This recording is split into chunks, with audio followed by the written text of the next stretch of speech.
One big advantage here from China is the long-term approach. I think that what that shift showed was that it was an organization with deep roots in Chinese society. One big advantage here from China is the long-term approach. In Europe, we have elections every 4 years, and sometimes, a new government comes in, some changes might be announced, and in the second year, slowly changes are happening. In the third year, we already think about the next election. In the fourth year, everything is kind of, being stopped because next election is coming in. So I prefer actually the long-term approach in the Chinese fashion. It's good to have a strong party in power where you can have this long-term approach. And maybe we are too short-term oriented back in Europe and back in the US. It's actually a so-called Anglo-Saxon approach.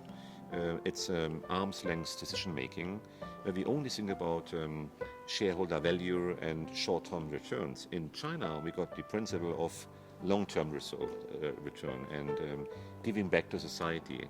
And I think the Chinese government is embracing this principle. I think one of the most interesting things about the Chinese Communist Party historically was after Mao died, because the country was in trouble. And what happened was that Deng Xiaoping, as he emerged as a new leader, really made a big shift in the outlook and philosophy.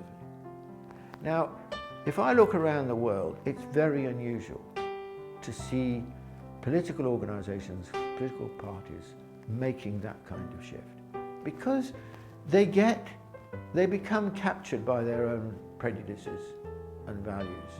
And it's very difficult for them to start thinking in different ways, to make that kind of shift. It requires a lot of courage, and it requires a lot of confidence. And I think that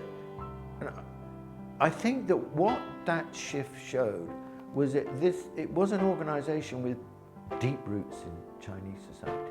Because you've got to basically reject a lot of the kind of ideology you've had, and you've got to reach out to people in a different kind of way. So I think that example shows you that, unlike, for example, the Soviet Communist Party, which I think didn't have deep roots in society, didn't in Russian society. And in the course of a short interview like this, I cannot possibly go into the many reasons that have been put forth for this success. But in my modest opinion, after 2 years being here, I would identify 2 factors as being particularly important in this regard. One of them is to strike an adequate balance between the role of the market, the role of supply and demand on the one hand, and the role of public policy, the role of government on the other. It's a very fine equilibrium. Many countries go either to one extreme, to let the market do as it pleases, or to have the state being extremely proactive. And it seems to me that what China has done is to find a nice balance between these 2 elements.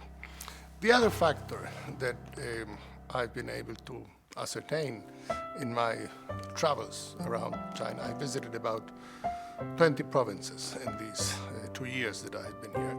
And my goal is to visit all 32 by the time my time is up, is this incrementalist, experimental approach to public policy that is to try out something first in a province or in a city, and then expand this to the rest of the country.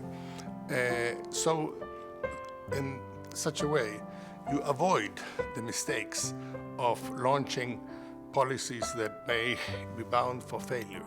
And if you launch them nationwide, it would be a real disaster.